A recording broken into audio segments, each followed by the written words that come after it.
Allah. This is Dr. Halimah. Today's lecture is about what is creative translation. This is our first lecture on this course. What is creative translation?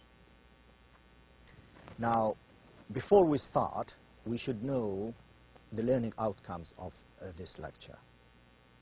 Now, by the end of this lecture, you should really show knowledge of different meanings of the term creativity. In other words, by the end of this lecture, you will be able to tell us that you know different meanings of creativity. Creativity has different meanings in different contexts.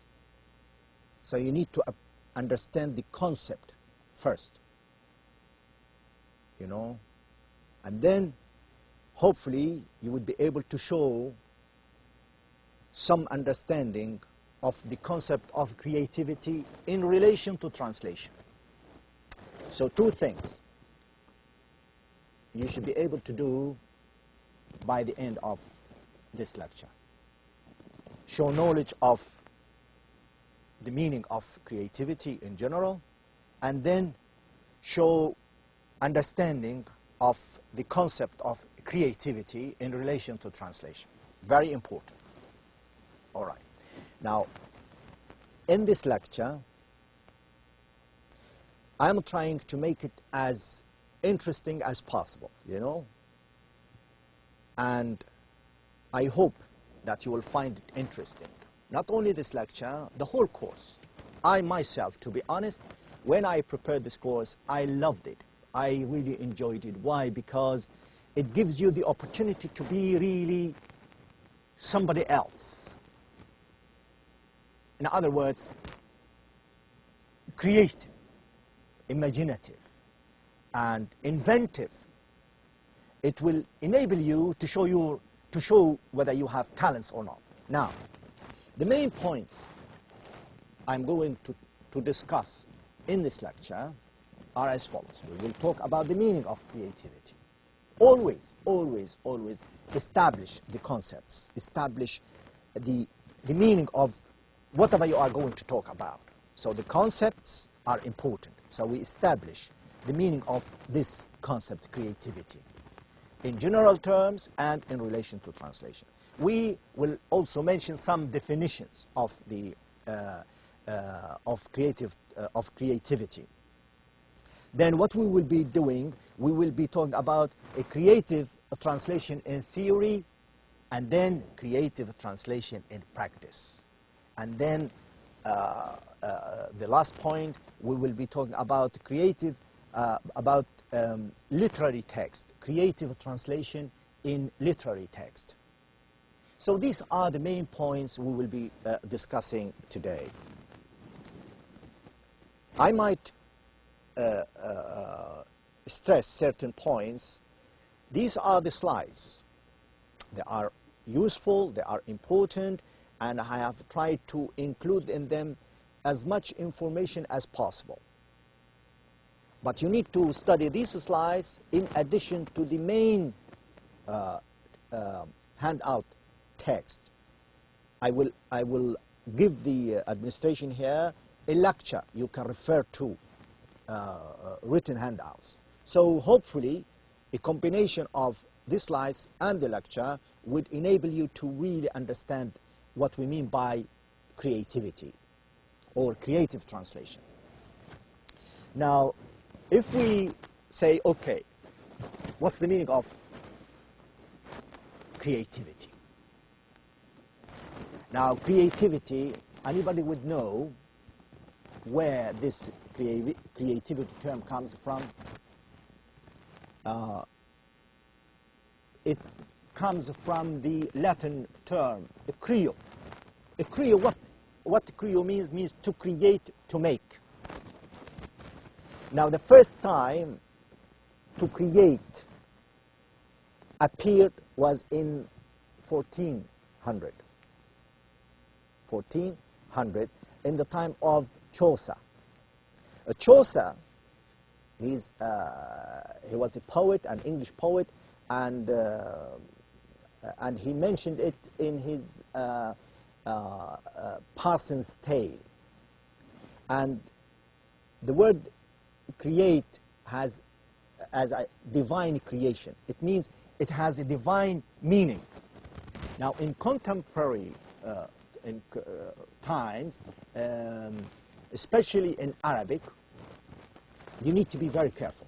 Now, you will notice that this course, I've tried to include in it as many examples as possible so that you understand what we mean by a creativity or a creative translation.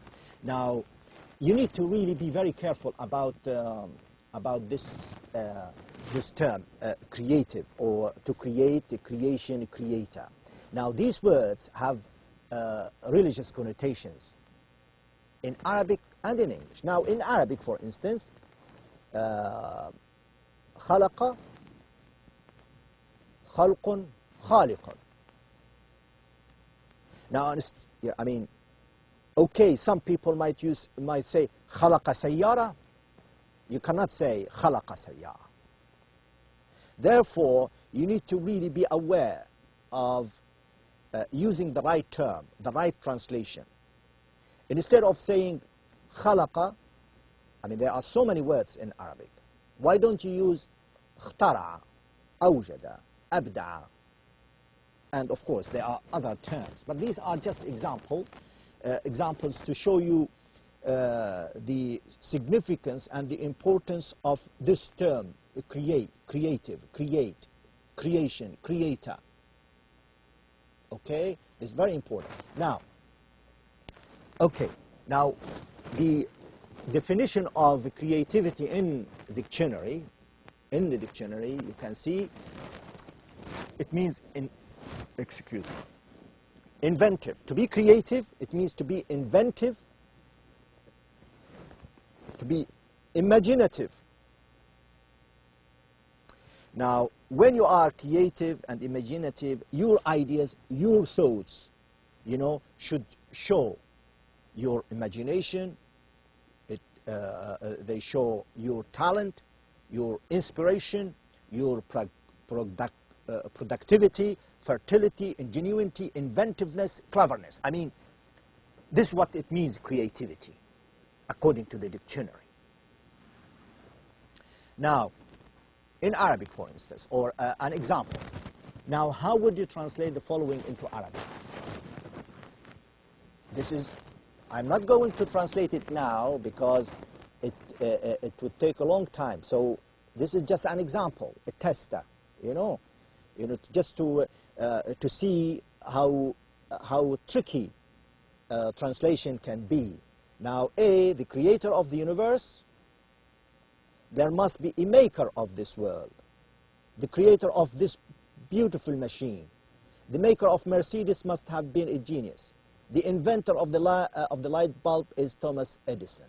Now here, when you are translating the creator of the universe, is different from when you are translating the creator of this beautiful machine. I leave it to you. They say it in English. We might not say it in Arabic. خالق هذه السيارة. No. You see what I mean? So you need to really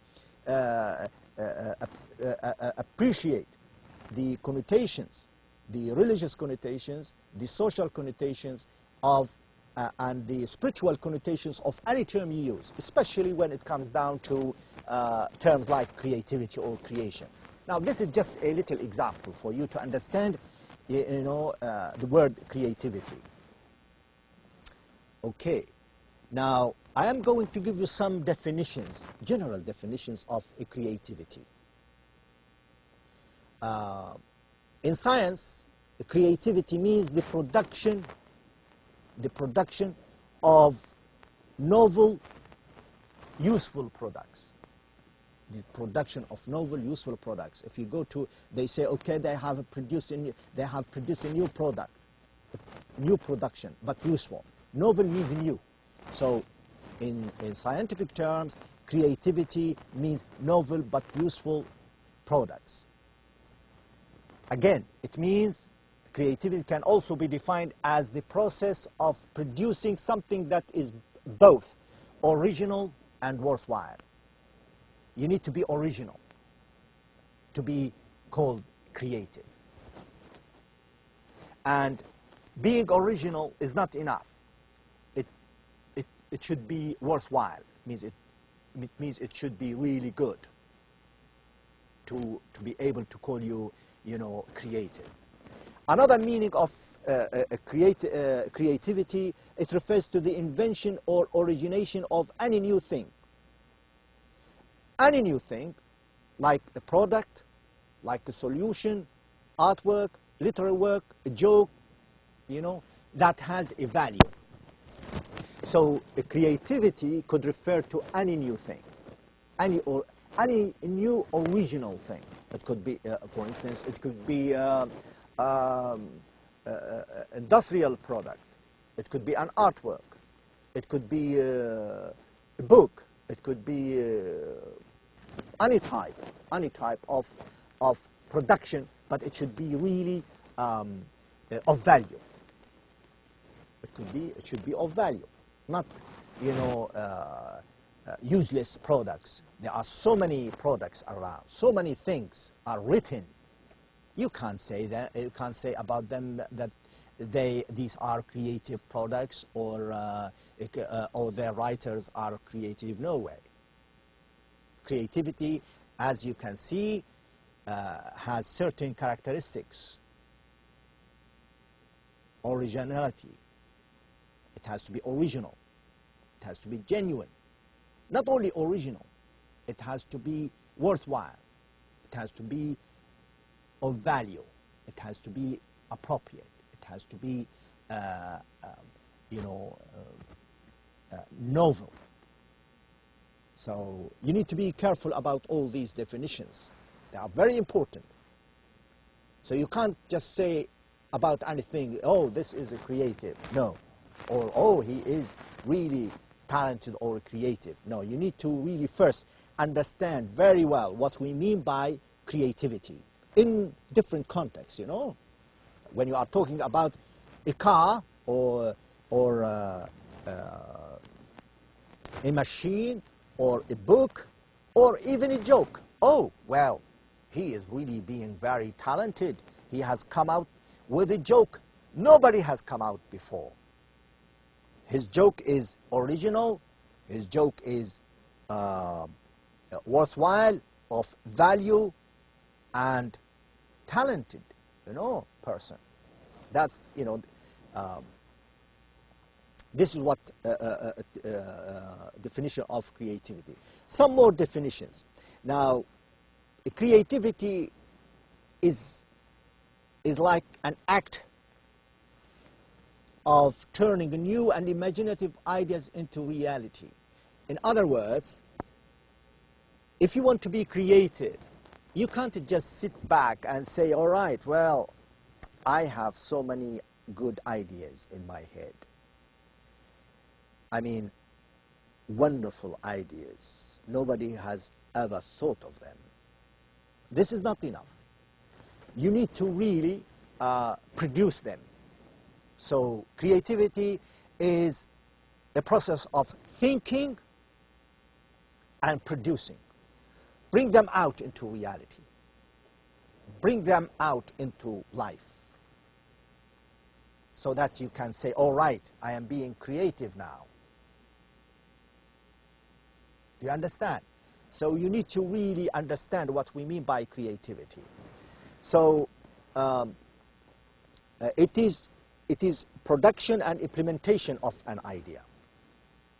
Innovation is the production or implementation of an idea.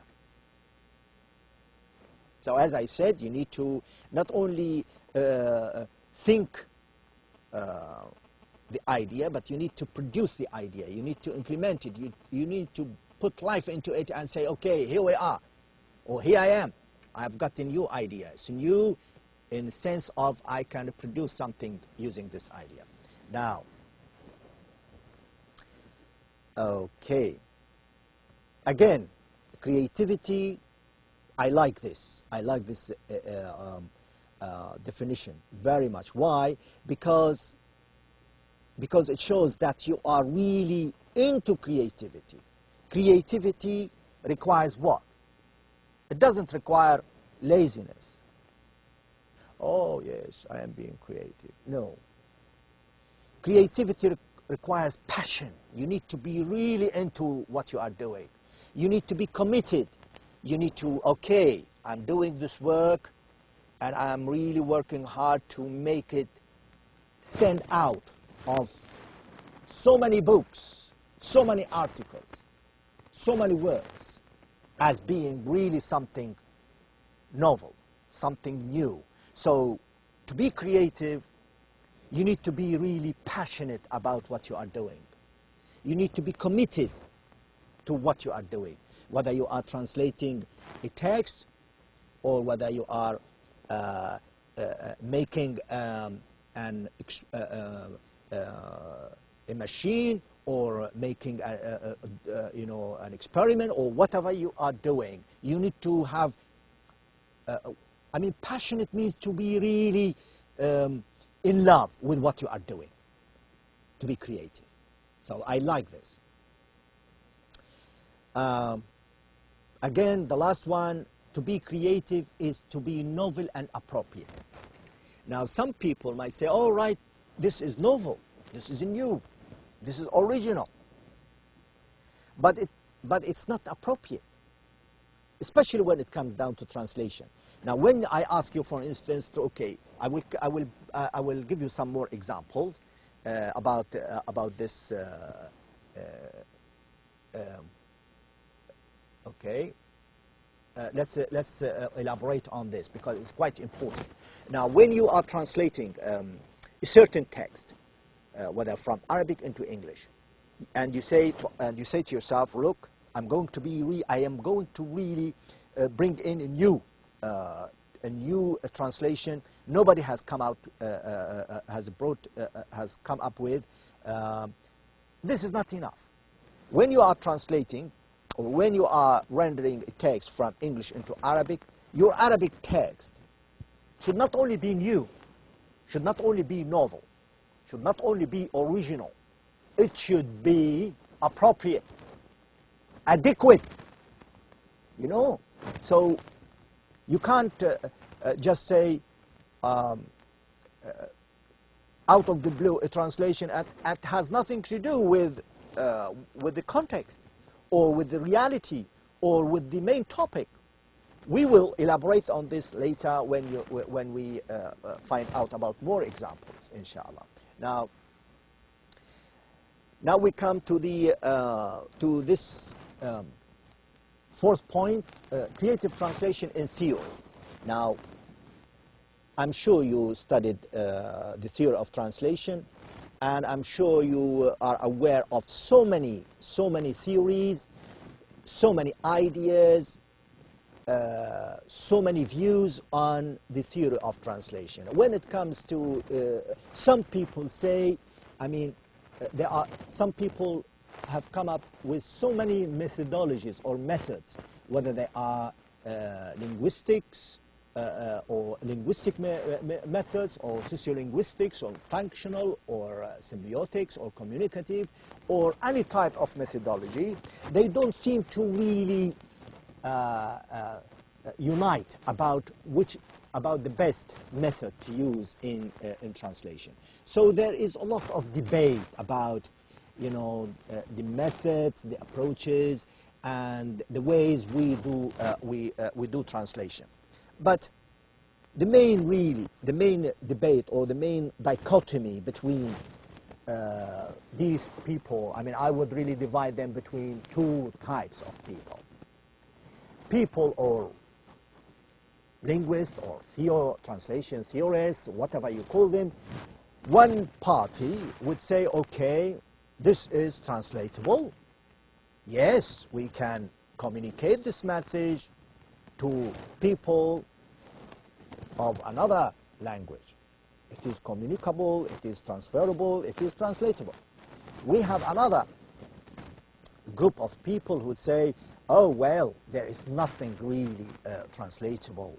I mean, exactly translatable. So the idea of equivalence, the idea of translatability and untranslatability, people have talked about, and they have written about so much. But you need to understand that when it comes to translation, you need to have a stand.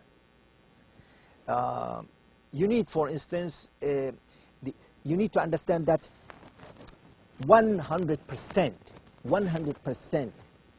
exact sameness of a text cannot be achieved. No way. No way. You know, like for instance, the word. I will come to the word of yes. I will come to the example before later. But this is the idea. This is the idea Susan suggested, that exact translation is impossible. But what you can do, you can really achieve approximation. It means it is very approximate. It is very near to the original. This is what you can do.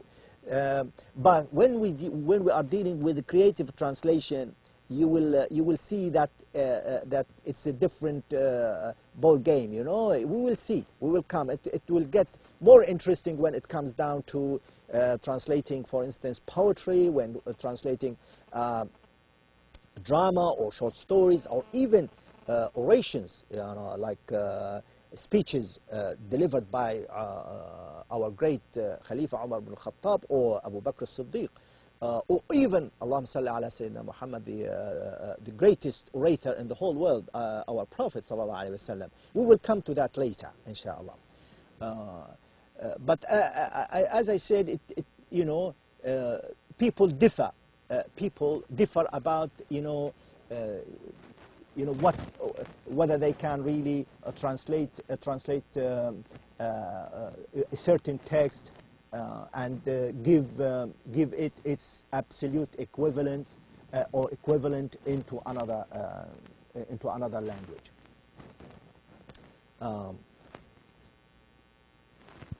Now, here it's people compare. Some people, I mean, you will read about it in this slide, that some people say, okay, why do we call an author a writer? Now, for instance, one of you, inshallah, or I don't know, probably one of you is a book writer. Or why do we call, for instance, a writer? He is a creative. Why do writers, general writers, could claim themselves as, all right, we are writers, we are creative writers? I mean,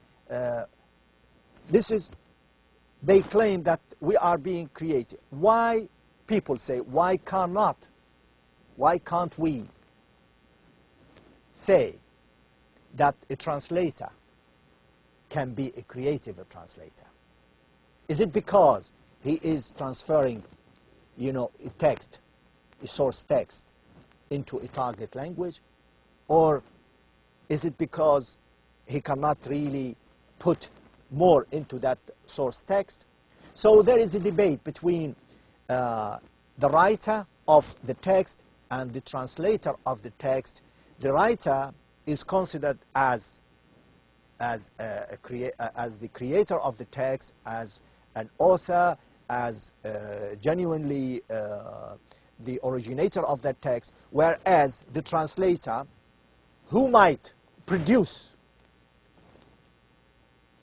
a text in another language, probably better than the original, if he really goes so creatively, you know, about the text.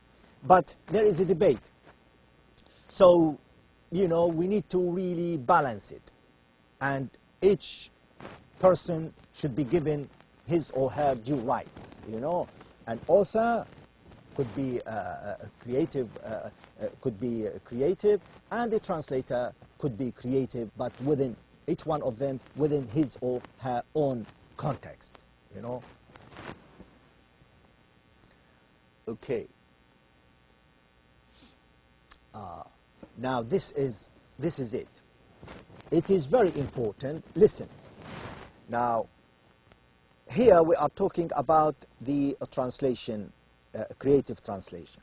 Now, what is creative translation? What is creative translation? It is very important to understand this particular point. It is a rewriting process. It is a rewriting process. When you have this text in English and you want to translate it into Arabic, you need to rewrite. You need to go through a rewriting process. But within this rewriting process, you need to take into account the three elements, three requirements. You have to bear in mind that your translation should be accurate, accuracy. Requirement number one, accuracy. Requirement number two, naturalness. Requirement number three, communication. Accurate, it means you have to really transfer the meaning of the source text into the target language or the target text in accurately. The meaning should be really accurate. Now, naturalness, it has to be natural. It has to sound. It has to feel. It has to have the impact of the source, the impact on the source text reader. It has to have the impact of the text on the target language reader, the same as the source text reader. This is natural. And communicative, I'm sure you know communicative, it means you need to be able to pass on the message communicatively, to communicate the text into another language, into the minds of the other language readers. So three requirements. Three requirements of creative translation. To achieve creative translation, you need to bear in mind, look, I have to be accurate, I have to be natural, I have to be communicative. All right? This is quite important. Very important. And don't forget, you need to be passionate, you need to be committed to achieve these requirements. In addition to that, I would stress the importance of you need to be really novel and appropriate. Now, as I said earlier, I would come up now to a certain example. The idea of equivalence. I'm sure you've come across the idea of equivalence in translation. There is a lot of debate about theory of equivalence. There are so many theories, but regarding the idea of equivalence, what it means translators should really do their best to find equivalences of the source text into the target text. In other words, you have a text in Arabic, you need to find or you need to translate it into a target language, let it be English. Equivalent. Equivalent means the same. Means the same in meaning or accuracy, natural, communicative, equivalent, you know. Now, it is not possible. It is not possible. Here, we have, for example, we have the word yes. What is the equivalent of yes in Arabic? Is it na'am? You ask yourself. Not really. Now, you need to understand the context. You are using the word na'am or yes in English. Now, listen to this.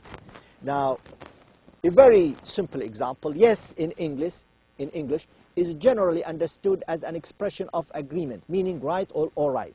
In English, if you say yes, it means all right or yes. Whereas the Arabic equivalent, na'am, is interpreted differently in relation to the situation. Now, if you want to be creative, and if you want to be skillful translator, you need to really translate the word na'am in accordance with the situation it is used in. Now, na'am in Arabic sometimes means here I am. Na'am in reply to somebody is asking a group for someone whom he had not met or known before. What do you want? Na'am. You call me, I say na'am, and na'am in response to someone's demand that has not been properly heard. Na'am.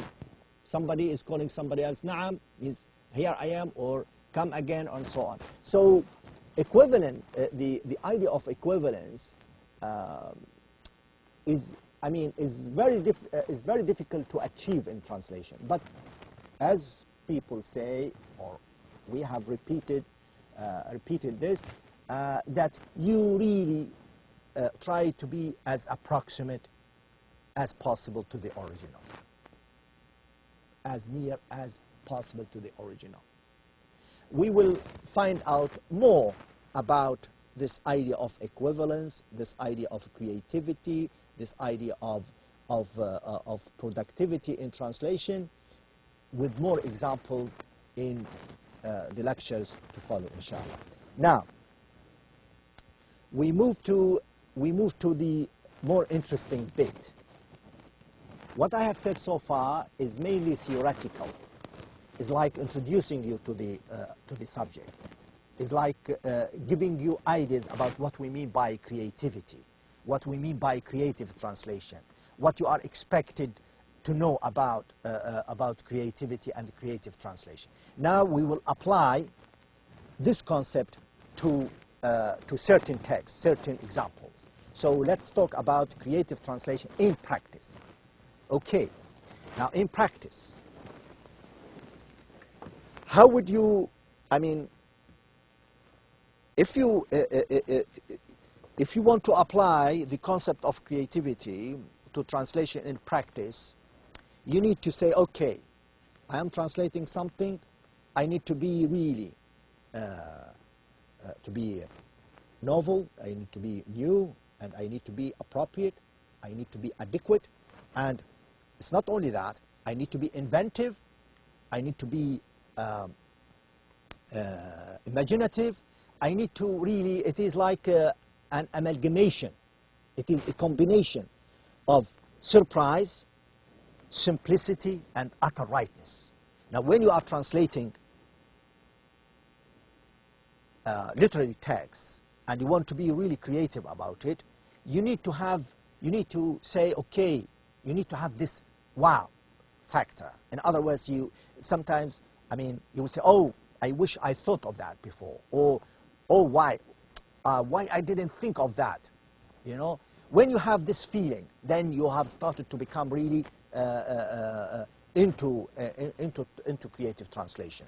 Now let's take this example and see how for instance, the Google or machine translation would do it. Now we have an expression in English, out of sight, out of mind. Now it was translated into Russian. You know what it meant in Russian, out of sight, out of mind?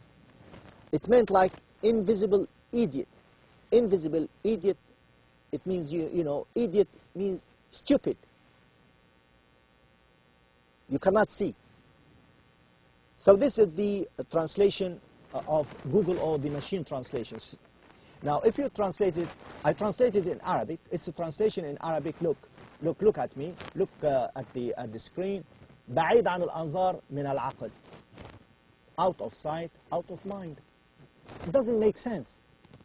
Now here you need to really think and produce. You need to imagine. You need to really be inventive. You need to have this, you know, this feel or this urge of surprise, but simple, but right. Now look here. Now how would you translate such a proverb, out of sight, out of mind, into Arabic? Is it A? Is it B? Is it C? Is it D? Is it E? Is it F or something else? I'm not going to give you the answer. As I said, most of the questions, or the majority of, well, all the questions, to be honest, will come from the slides and from the lectures. So you need to study them very well. Now, after you have attended so far in the lecture, or you listened to me so far, now you can tell right away which one. خارج عن البصر خارج عن العقل، بعيدا عن الأنظار بعيدا عن العقل، بعيدا عن بصرك بعيدا عن عقلك، بعيدا عن العين بعيدا عن القلب، بعيدا عن عينك بعيدا عن قلبك، البعد جفاء والقرب رخاء إلى آخره. Now you can see that we have so many versions of translations for this particular proverb. I leave it to you. Which one is the most appropriate translation of the proverb in English? As I said, if you want to choose one of them, you have to ask yourself, all right, what's the definition of creative translation? Well, it has to be new, it has to be imaginative, it has to be appropriate, it has to be accurate, it has to be natural, it has to be communicative. This is applicable whether you are translating from English into Arabic or from Arabic into English. All right? So this is a practical example. Again, more examples. We have the word Mother Nature is angry.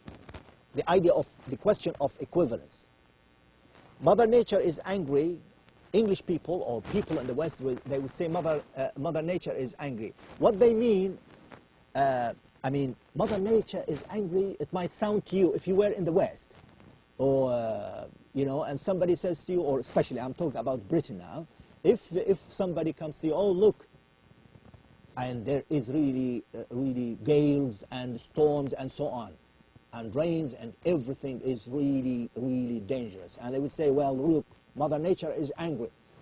You being a Muslim, you know, with all these ideas about Allah subhanahu wa ta'ala, that He is the only alone God, then you would say, oh, well, what is He saying? So it doesn't sound right to you, because when Mother Nature is used in many English countries to refer to God or Goddess, but they don't say God is angry with us, but we Muslims, we say God is angry with us. Now, in this case, you need to really appreciate, you know, the religious connotations of any expressions. You know, so you need to look at it creatively as well. Now, how would you translate such expressions into Arabic as a creative translator? See, is it الطبيعة الأم غاضبة، الكون غاضب علينا، الآلهة غاضبة علينا، ربنا غاضب علينا، ربنا غاضب? I leave it to you. I'm not going to give you the answers. You need to find out the answers yourself. This is the main purpose of this lecture and the course. You need to practice. Now, another example. Give you an example. For instance, the equivalent of bathroom. Now, how would you translate bathroom into Arabic? And you want to be really creative. Again, would you translate it as A, B, C, D, E, F? Which one? These are examples for you to solve for yourself. After you study, I'm sure after you have read the slides, you have read the lectures, you have listened to me, I'm sure you will be able to guess or to find out which one is the appropriate equivalence. Now, the last point about literary text. Now, literary text, unlike any other types of text, such as technical, scientific, legal, commercial text, you know,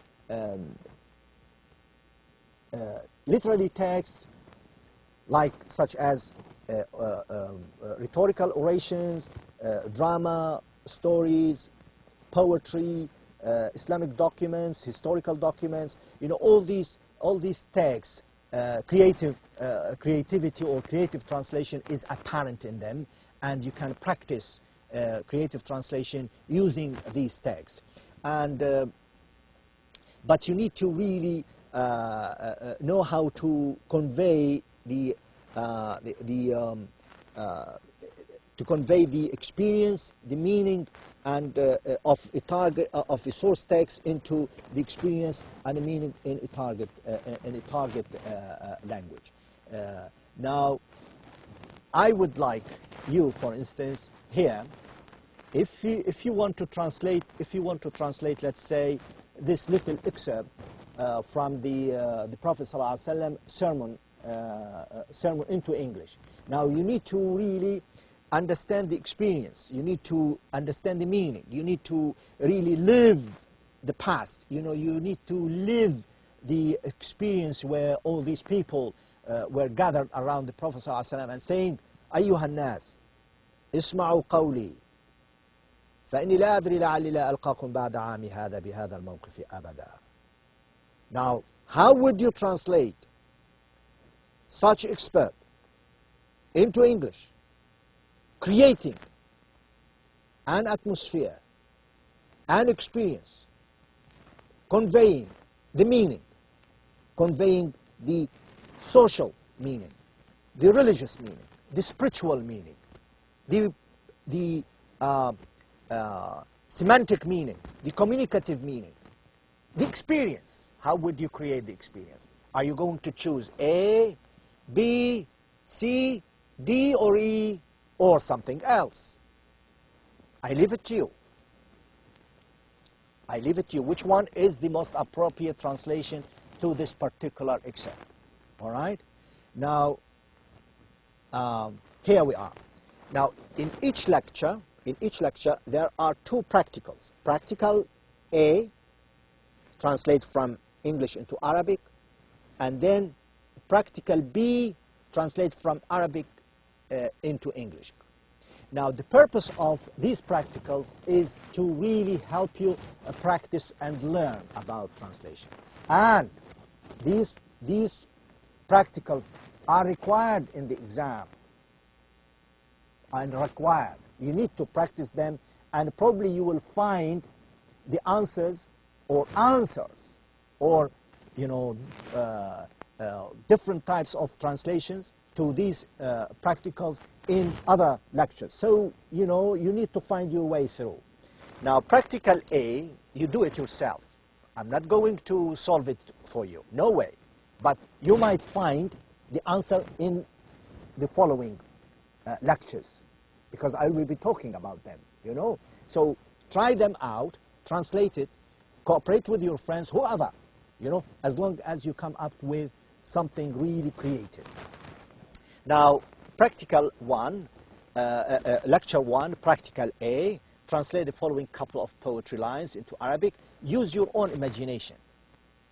These are two lines. When he smells the scent of the rose, he wants to see it. When he sees the face of the rose, he wants to pluck it. I leave it to you. Translate it into really, really good Arabic. Can you come up with poetic translation? I leave it to you. Now, practical B, translate the following into English. Use your creative ability in your translation. نفحات من الإيمان في مكة والمدينة المنورة. نفحات الأنس في دبي ليالي الأنس في باريس. I leave it to you. How would you be creative about the translation of nafahat? All right? So,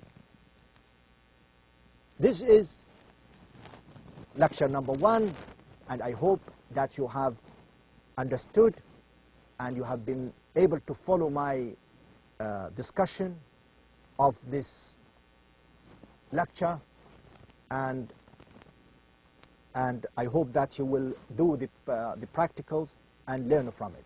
Thank you very much indeed, and I wish you all the best. Thank you.